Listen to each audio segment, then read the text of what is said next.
You know, the Malaysian, Indonesians, they were Buddhists. Nothing to be ashamed of. Nothing. We should be proud that Allah Bari Ta'ala gave them Hidayah. Today we are Muslims. Otherwise we would be still worshipping Buddha and so many other things.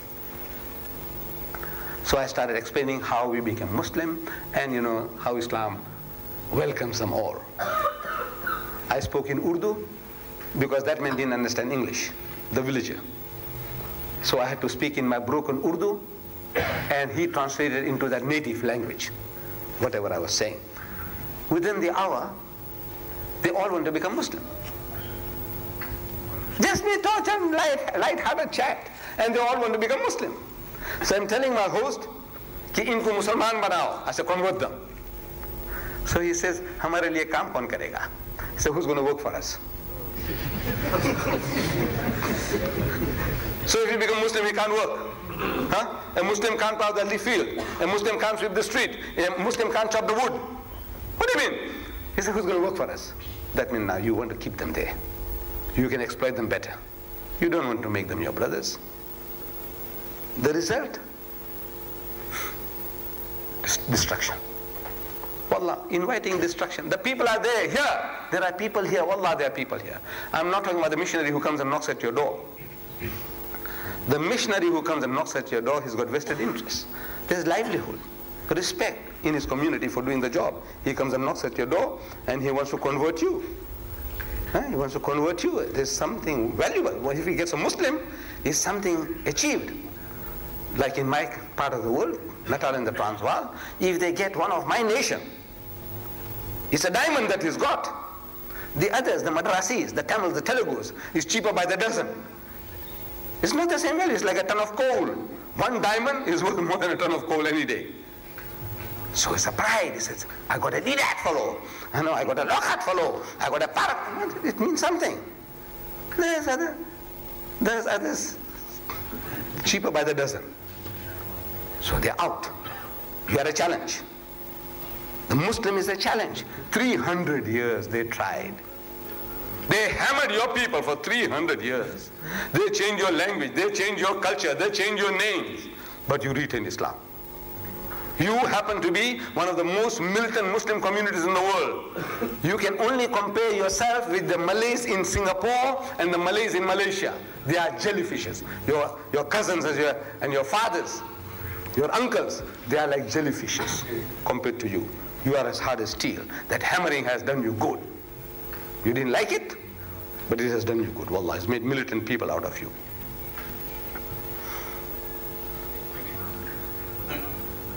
What are we going to do? You were brought here against your will. Your forefathers didn't come here. My forefathers did. They came because they were starving in India. They thought, you know, South Africa easier living than there in India. We were starving, so they came.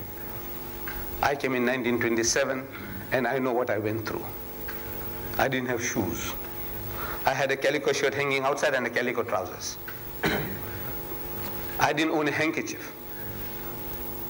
The handkerchief was only the rich people. They used to keep it here for ornament. When you saw a man, that means he's somebody. He had a handkerchief here. My handkerchief was my coat. In winter, when father bought me a coat, I used this as a handkerchief. When the nose is wetted, it's coming down, drops are falling. Wallah. After eating, you wash your face. What do you do? This thing is shining, this thing is shining. Shine, they shine. It's all that's constant.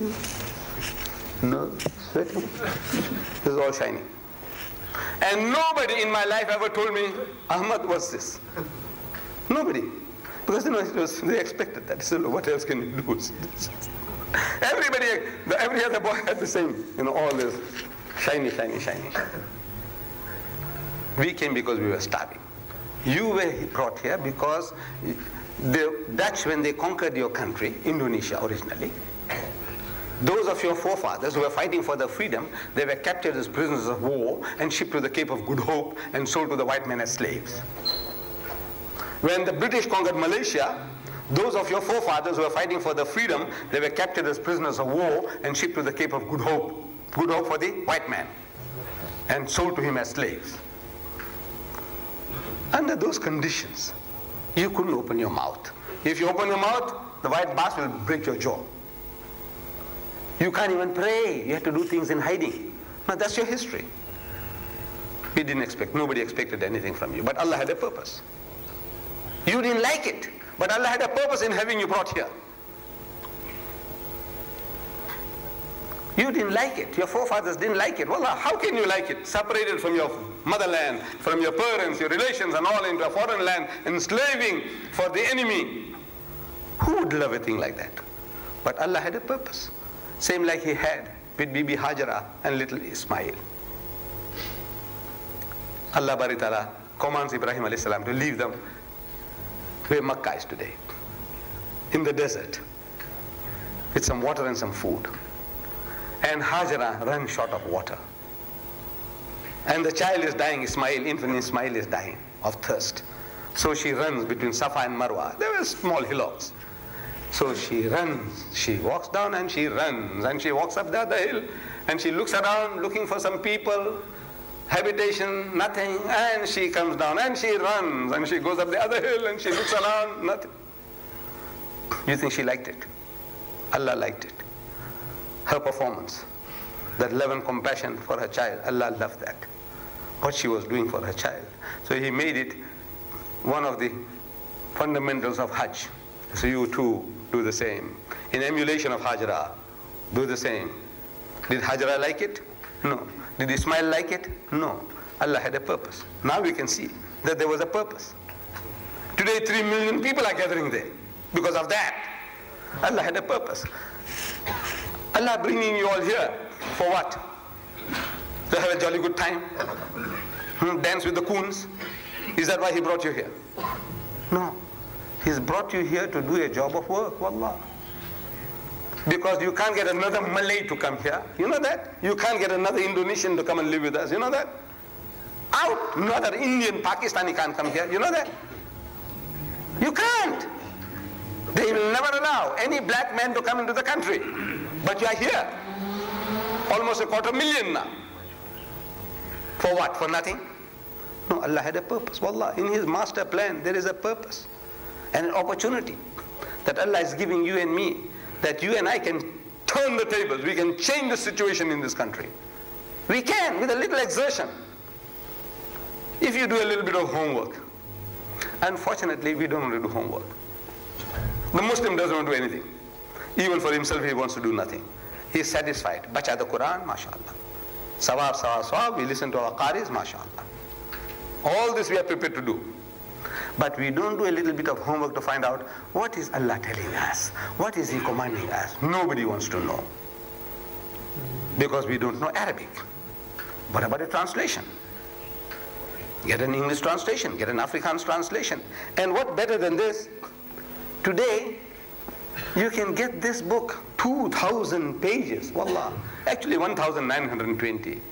Where does it hurt to make it 2,000? 2,000 pages for 5 rands.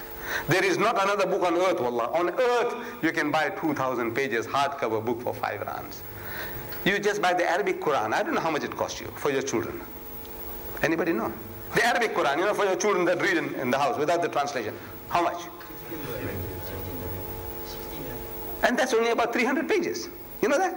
This is 2,000 pages for 5 rands. It's unimaginable. Wallah, you can't imagine it. This is like stolen property. I'm giving it to you. Liquidation stock. You know, there's a liquidation stock. Somebody has gone bankrupt. I'm giving it to you. 5 rands. I says, look, you owe it to yourself. Improve your English, this book will do it. Your English. You don't have to read Shakespeare or Milton even to improve your English. Believe me. We have just made a program, you'll see it inshallah very shortly, on Mnet, open time. Half a minute. You know what's half a minute? 30 seconds. You can 1, 2, 3, 4, 5, 6, 7, 8, 9, 10 to 30 seconds. That 30-second program cost me 27,000 rands. I'm lying to you. Why should I lie to you? I don't know. I'm not asking you for anything. That half a minute program for the Mnet cost me 27,000 rands. And 5 days a week, we're going to start. It'll cost me 30,000 rands a week.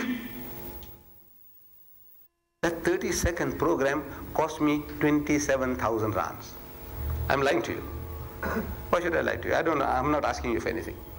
That half-a-minute program for the Mnet cost me 27,000 rands. And 5 days a week, we're going to start. It will cost me 30,000 rands a week. Today, for 30,000 rands for half a minute, where am I going to get that type of money from? No, you have to have other sources. This 100,000 I'm printing cost me 2 million rand, and I'll sell it for 5 rands each. Madness, foolishness. I said, no, don't worry. There is a type of man who's prepared to help me with that. You see? So I want to help you. I don't want to pocket the money. I don't want to live on this. I want to spend.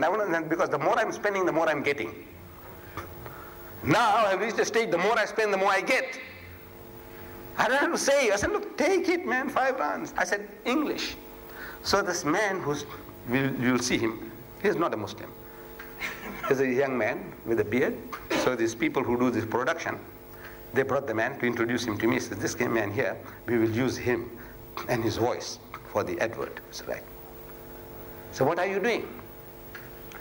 He says, he is a professor at the university and professor of poetry. I didn't know that the special professors of different departments is of poetry. I said, you know, English. I said, this book here,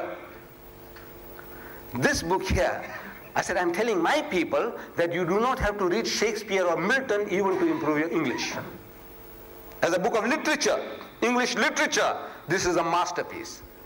Just forget for the time being, it's the Quran, Allah's Kalam. You have the Arabic text, you have the translation, you have the commentary, you have 2,000 pages, you have an index, everything on your fingertips, forget all that.